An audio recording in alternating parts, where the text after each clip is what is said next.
يا أيها الناس اتقوا ربكم واخشوا يوما لا يجزي والد عن ولده ولا مولود هو جاز عن والده شيئا إن وعد الله حق فلا تغرنكم الحياة الدنيا ولا يغرنكم بالله الغرور إن الله عنده علم الساعة وينزل الغيث ويعلم ما في الأرحام وما تدري نفس ماذا تكسب غدا وما تدري نفس بأي أرض تموت إن الله عليم خبير۔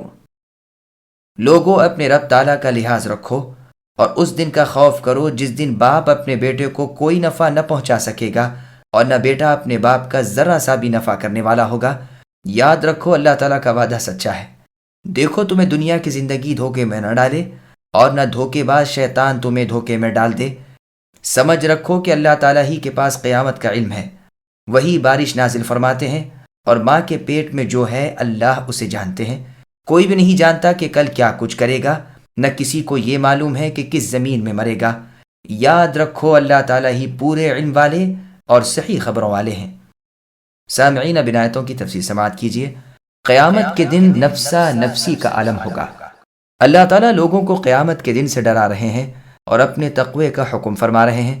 ارشاد ہے، اس دن باپ اپنے بچے کو یا بچہ اپنے باپ کو کچھ کام نہ آئے گا، ایک دوسرے کا فدیہ نہ ہو سکے گا۔ تم دنیا پر اعتماد نہ کر لو، دار آخرت کو فراموش نہ کر جاؤ، شیطان کے فریب میں نہ آ جاؤ، وہ تو صرف پردے کی آڑ میں شکار کھیلنا جانتا ہے۔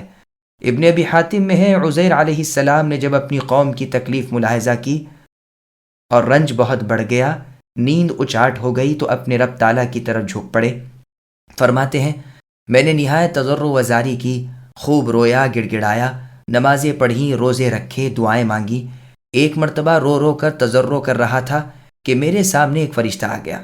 میں نے اس سے پوچھا کہ کیا نیک لوگ بروں کی شفاعت کریں گے یا باپ بیٹوں کے کام آئیں گے؟ اس نے فرمایا، قیامت کا دن جھگڑوں کے فیصلوں کا دن ہے۔ اس دن اللہ تعالیٰ خود سامنے ہوں گے، کوئی بغیر اللہ کی اجازت کے لب نہ ہلا سکے گا، کسی کو دوسرے کے بارے میں نہ پکڑا جائے گا، نہ باپ بیٹے کے بدلے، نہ بیٹا باپ کے بدلے، نہ بھائی بھائی کے بدلے، نہ غلام، نہ کوئی کسی کا غم و رنج کرے گا، نہ کسی کو کسی سے شفقت و محبت ہوگی، نہ ایک دوسرے کی طرف سے پکڑا جائے گا۔ ہر شخص آپا دھاپی میں ہوگا، ہر ایک اپنی فکر میں ہوگا، ہر ایک کو اپنا رونا پڑے گا، ہر ایک اپنا بوجھ اٹھائے ہوئے ہوگا، نہ کسی اور کا۔ خزانہ غیب کی کنجیاں اللہ تعالیٰ کے پاس ہیں۔ یہ غیب کی وہ کنجیاں ہیں جن کا علم بجز اللہ تعالیٰ کے کسی اور کو نہیں، مگر اس کے بعد کہ اللہ تعالیٰ اسے معلوم کرائے، اور وہ بھی اسی قدر جتنا اللہ چاہے۔ قیامت کے آنے کا صحیح وقت نہ تو کوئی نبی مرسل جانے، نہ کوئی مقرب فرشتہ، اس کا وقت صرف اللہ تعالیٰ ہی جانتے ہیں۔ اسی طرح بارش کب، کہاں اور کتنی برسے گی، اس کا علم بھی کسی کو نہیں سوائے اللہ کے۔ ہاں، جب ان فرشتوں کو حکم ہوتا ہے جو اس پر مقرر ہیں، تب وہ جانتے ہیں، اور جیسے اللہ معلوم کرائے۔ اسی طرح حاملہ کے پیٹ میں کیا ہے، اسے بھی صرف اللہ تعالیٰ ہی جانتے ہیں۔ ہاں، جب جناب باری تعالیٰ کی طرف سے فرشتوں کو حکم ہوتا ہے جو اسی کام پر مقرر ہیں، تب انہیں یعنی لوگوں کو پتہ چلتا ہے کہ نر ہوگا یا مادہ، لڑکا ہوگا یا لڑکی، نیک ہوگا یا بد۔ اسی طرح کسی کو یہ بھی معلوم نہیں کہ کل وہ کیا کرے گا، نہ کسی کو یہ علم ہے کہ وہ کہاں مرے گا۔ اور سورہ انعام کی آیت نمبر 59 میں اللہ نے فرمایا، وَعِندَهُ مَفَاتِحُ الْغَيْبِ لَا يَعْلَمُهَا إِلَّا هُ، یعنی غیب کی کنجیاں اللہ تعالیٰ ہی کے پاس ہیں، جنہیں بجز اللہ کے اور کوئی نہیں جانتا۔ اور حدیث میں ہے کہ غیب کی کنجیاں یہی 5 چیزیں ہیں جن کا بیان سورہ لقمان کی آیت نمبر 34 میں ہے۔ مسند احمد میں ہے، رسول اللہ صلی اللہ علیہ وسلم نے فرمایا، 5 باتیں ہیں جنہیں اللہ کے سوا کوئی نہیں جانتا۔ پھر رسول اللہ صلی اللہ علیہ وسلم نے یہی سورہ لقمان کی آیت نمبر 34 کی تلاوت فرمائی۔ بخاری کی حدیث کے الفاظ تو یہ ہیں کہ یہ 5 غیب کی کنجیاں ہیں جنہیں اللہ کے سوا کوئی نہیں جانتے۔ مسند احمد میں رسول اللہ صلی اللہ علیہ وسلم کا فرمان ہے، مجھے ہر چیز کی کنجیاں دی گئی ہیں مگر 5، پھر یہی آیت آپ نے پڑھی۔ ابو ہریرہ رضی اللہ عنہ فرماتے ہیں، رسول اللہ ہماری مجلس میں بیٹھے ہوئے تھے، جو ایک صاحب تشریف لائے، پوچھنے لگے، اے اللہ کے رسول، ایمان کیا چیز ہے؟ رسول اللہ نے فرمایا، اللہ تعالیٰ کو، فرشتوں کو، کتابوں کو، رسولوں کو، آخرت کو، مرنے کے بعد جی اٹھنے کو مان لینا۔ اس نے پوچھا اسلام کیا ہے؟ فرمایا ایک اللہ تعالیٰ کی عبادت کرنا، اللہ کے ساتھ کسی کو شریک نہ کرنا، نمازیں پڑھنا، زکوٰۃ دینا، رمضان کے روزے رکھنا۔ اس نے دریافت کیا احسان کیا ہے؟ فرمایا تیرا اس طرح اللہ کی عبادت کرنا گویا تو اللہ کو دیکھ رہا ہے، اور اگر تو نہیں دیکھتا تو اللہ تو تجھے دیکھ رہے ہیں۔ اس نے کہا اے اللہ کے رسول قیامت کب ہے؟ فرمایا اس کا علم نہ مجھے ہے نہ تمہیں، ہاں میں اس کی نشانیاں بتلاتا ہوں۔ جب لونڈی اپنے میاں کو جنے اور جب ننگے پیروں اور ننگے بدنوں والے لوگوں کے سردار بن جائیں۔ علم قیامت ان 5 چیزوں میں سے ہے جنہیں اللہ تعالیٰ کے سوا کوئی نہیں جانتے۔ پھر رسول اللہ نے اسی سورہ لقمان کی آیت نمبر 34 کی تلاوت کی۔ وہ شخص واپس چلا گیا، یعنی سائل۔ رسول اللہ نے فرمایا جاؤ اسے لوٹا لاؤ۔ لوگ دوڑ پڑے لیکن وہ کہیں بھی نظر نہ آیا۔ رسول اللہ صلی اللہ علیہ وسلم نے فرمایا یہ جبرائیل علیہ السلام تھے، لوگوں کو دین سکھانے آئے تھے۔ یہ روایت بخاری نیز مسلم میں بھی ہے۔ ہم نے اس حدیث کا مطلب شرح بخاری میں خوب بیان کر دیا ہے۔ مسند میں ہے کہ جبریل علیہ السلام نے اپنی ہتھیلیاں رسول اللہ کے گھٹنوں پر رکھ کر یہ سوالات کیے تھے کہ اسلام کیا ہے؟ رسول اللہ نے فرمایا یہ کہ تو اپنا چہرہ اللہ تعالیٰ کی طرف متوجہ کر دے اور اللہ تعالیٰ کے واحد ولا شریک ہونے کی گواہی دے اور محمد کے عبد و رسول ہونے کی۔ جب تو یہ کر لے تو مسلمان ہو گیا۔ پوچھا اچھا ایمان کس کا نام ہے؟ فرمایا اللہ تعالیٰ پر، آخرت کے دن پر، فرشتوں پر، کتابوں پر، نبیوں پر عقیدہ رکھنا، موت اور موت کے بعد کی زندگی کو ماننا، جنت، دوزخ، حساب، میزان اعمال جن میں بنی آدم کے نیک اعمال تولے جائیں گے، اور تقدیر کی بھلائی برائی پر ایمان رکھنا۔ پوچھا جب میں ایسا کر لوں تو کیا میں مومن ہو جاؤں گا؟ رسول اللہ نے فرمایا ہاں۔ پھر احسان کا پوچھا اور جواب پایا جو اوپر مذکور ہوا، یعنی اللہ تعالیٰ کی اس طرح عبادت کرو گویا کہ تم اللہ کو دیکھ رہے ہو، اور اگر یہ کیفیت نہیں تو اللہ تو تمہیں دیکھ رہے ہیں۔ یہ ہے احسان کی کیفیت۔ پھر قیامت کے بارے میں پوچھا۔ رسول اللہ نے فرمایا سبحان اللہ، یہ ان 5 چیزوں میں ہے جنہیں صرف اللہ تعالیٰ ہی جانتے ہیں۔ پھر رسول اللہ نے اسی سورہ لقمان کی آیت نمبر 34 کی تلاوت فرمائی۔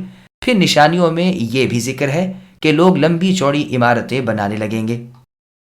ایک صحیح سند کے ساتھ مسند احمد میں مروی ہے کہ بنو عامر قبیلے کا ایک شخص رسول اللہ کے پاس آیا، کہنے لگا میں آؤں؟ آپ نے اپنے خادم کو بھیجا کہ جا کر انہیں ادب سکھاؤ، یہ اجازت مانگنا نہیں جانتے، ان سے کہو کہ پہلے سلام کرو پھر دریافت کرو کہ میں آ سکتا ہوں۔ انہوں نے سن لیا اور اسی طرح سلام کیا اور اجازت چاہی۔ یہ گئے اور جا کر کہا کہ آپ ہمارے لیے کیا لے کر آئے ہیں؟ رسول اللہ نے فرمایا بھلائی ہی بھلائی، بھلائی ہی بھلائی۔ سنو تم ایک اللہ تعالیٰ کی عبادت کرو، لات و عزا تمہارے جھوٹے معبودوں کو جن کو تم نے اپنے ہاتھوں سے تراشا یا تمہارے باپ دادوں نے تراشا ہے انہیں چھوڑ دو۔ دن رات میں 5 نمازیں پڑھا کرو، سال بھر میں 1 مہینے کے روزے رکھو، اپنے مالداروں سے زکوٰۃ وصول کر کے اپنے فقیروں پر تقسیم کرو۔ انہوں نے دریافت کیا اللہ کے رسول کیا علم میں سے کچھ ایسا بھی باقی ہے جسے آپ نہ جانتے ہو؟ رسول اللہ نے فرمایا ہاں، ایسا علم بھی ہے جسے بجز اللہ تعالیٰ کے کوئی نہیں جانتے۔ پھر رسول اللہ نے یہی سورہ لقمان کی آیت نمبر 34 پڑھی۔ مجاہد رحمہ اللہ فرماتے ہیں کہ گاؤں کے رہنے والے ایک شخص نے آ کر رسول اللہ سے دریافت کیا تھا کہ میری عورت حمل سے ہے، بتلائیے کیا بچہ ہوگا؟ ہمارے شہر میں قحط ہے، فرمائیے بارش کب ہوگی؟ یہ تو میں جانتا ہوں کہ میں کب پیدا ہوا، اب یہ آپ معلوم کرا دیجئے کہ کب مروں گا۔ اس کے جواب میں یہ آیت اتری کہ مجھے ان چیزوں کا مطلق علم نہیں۔ مجاہد رحمہ اللہ فرماتے ہیں یہی غیب کی کنجیاں ہیں جن کی نسبت فرمان باری تعالیٰ ہے کہ غیب کی کنجیاں اللہ تعالیٰ ہی کے پاس ہیں۔ چنانچہ تفسیر ابن جریر طبری میں ہے کہ ام المؤمنین عائشہ صدیقہ رضی اللہ عنہ فرماتی ہیں جو تم سے کہے کہ رسول اللہ صلی اللہ علیہ وسلم کل کی بات جانتے تھے تو سمجھ لینا کہ وہ بڑا جھوٹا ہے۔ اللہ تعالیٰ فرماتے ہیں کہ کوئی نہیں جانتا کہ کل کیا کرے گا۔ قتادہ رحمہ اللہ کا قول ہے کہ بہت سی چیزیں ہیں جن کا علم اللہ تعالیٰ نے کسی کو نہیں کرایا، نہ نبی محمد صلی اللہ علیہ وسلم کو نہ فرشتے کو۔ اللہ تعالیٰ ہی کے پاس قیامت کا علم ہے، کوئی نہیں جانتا کہ کس سال، کس مہینے، کس دن یا کس رات میں وہ آئے گی۔ اسی طرح بارش کا علم بھی اللہ کے سوا کسی کو نہیں کہ کب آئے۔ اور کوئی نہیں جانتا کہ حاملہ کے پیٹ کا بچہ نر ہوگا یا مادہ، سرخ ہوگا یا سیاہ، اور کوئی نہیں جانتا کہ کل وہ نیکی کرے گا یا بدی، مرے گا یا جیے گا۔ بہت ممکن ہے کل موت یا آفت آ جائے۔ نہ کسی کو یہ خبر ہے کہ کس زمین میں وہ دبایا جائے گا، یا سمندر میں بہایا جائے گا، یا جنگل میں مرے گا، یا نرم یا سخت زمین میں جائے گا۔ سنن ترمذی نیز مسند احمد میں حدیث مبارک میں ہے، جب کسی کی موت دوسری زمین میں ہوتی ہے تو اس کا وہیں کا کوئی کام نکل آتا ہے اور وہیں موت آ جاتی ہے۔ اور سنن ابن ماجہ کی روایت میں ہے کہ یہ فرما کر رسول اللہ صلی اللہ علیہ وسلم نے یہی سورہ لقمان کی آیت نمبر 34 پڑھی۔ عاشی ہمدانی کے شعر ہیں جن میں اس مضمون کو نہایت خوبصورتی سے ادا کیا ہے۔